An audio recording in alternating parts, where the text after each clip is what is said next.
Ranchers face many challenges like Montana's harsh winters and managing conflicts with predators like the grizzly bear. In a recent ruling from the U.S. Fish and Wildlife Services, they have pumped the brakes on removing the grizzly bear from the endangered species list, and hopes of clarity for ranchers has been put on the back burner. We will fight to protect our way of life, and grizzly bears are fighting for their way of life too. And Teresa Lane, a sixth-generation Augusta native, is fighting for her ranch. She's always known there were a lot of grizzly bears around. Grizzlies are, I feel, a very important part of the ecosystem. As long as they are the good bears. Teresa says she had 9 proven grizzly kills in the past decade, and many other livestock she believes were killed by bears. I go over to check the cows, and right over here, right by this tree, there was another dead calf. The grizzly was killed by Wildlife Services.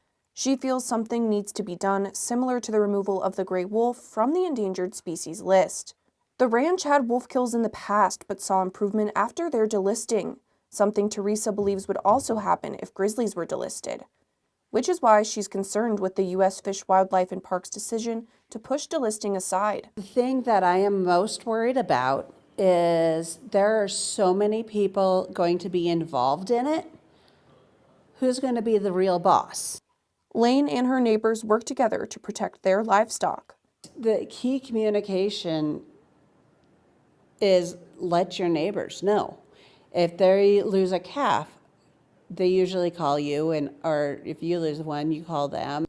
She says losing one animal in the span of a year may not seem that detrimental, but that loss can change the whole herd and is a large financial burden, even with the reimbursement from the Livestock Loss Board. If it kills one of those calves, I just lost all my breeding from that cow that I can go back years on her.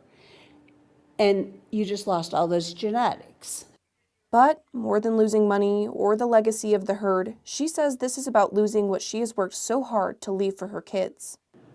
My cows are very important to me, and ironically, I've installed that in my kids too. And my kids, yep, they love their cows. Reporting in Augusta, I'm Madeline Heath, MTN News.